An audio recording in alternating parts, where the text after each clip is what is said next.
Hello, I'm Timothy Jordan for The Developer Show. This is your update on the coolest developer news from Google in the last week. And of course, last week was Google I/O. The Developer Show team was on site broadcasting live from all over Shoreline Amphitheater.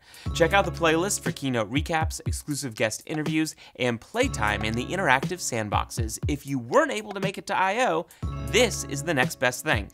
The link is g.co/io/guide and is in the description below. Most of the sessions were recorded as well and are available at g.co/io/videos. Now, for some of the announcements. With MLKit for Firebase, you can use machine learning to build compelling features on Android and iOS regardless of your machine learning expertise. It's production ready for common use cases like text recognition and barcode scanning, allows you to deploy your own custom models, and integrates with other Firebase products. It's now available in beta. Take a look at the post for screenshots and to get started. Android Studio 3.2 is available in the Canary channel and includes features that support the Android P Developer Preview, the new Android App Bundle, and Android Jetpack. Extensive screenshots and details are on the post. Android Things is Google's managed OS that enables you to build and maintain Internet of Things devices at scale. Version 1.0 is now available with long-term support for production devices. The update also comes with support for new System on Modules, secure software updates, and a new console interface to configure hardware peripherals. Resources are linked from the post.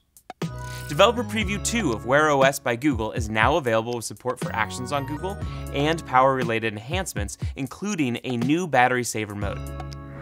The Actions on Google team is making it even easier for you to get started with the Google Assistant, drive engagement, and create rich, immersive experiences. Recent updates include the ability to extend your Android app to the Assistant in more ways, seamless digital content subscriptions from Google Play, and fully customizable visuals for display surfaces. Check out the post for much more detail. The new Google Photos Partner Program gives you the tools and APIs to build photo and video experiences in your products that are smarter, faster, and more helpful.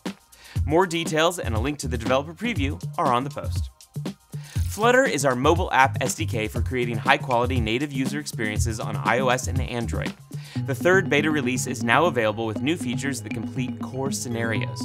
Check out the post for details on customer adoption, roadmap to release, and links to get started. As usual, there were a bunch of What's New sessions and posts from Google I/O. Here's a quick roundup. What's New in Android covers all the updates across development, distribution, and engagement. What's New in Google Play Console includes details on Android App Bundle, dynamic delivery, and improvements to help you understand and fix quality issues in your app or game. What's New in Android P Beta covers adaptive battery, app actions, slices, and more.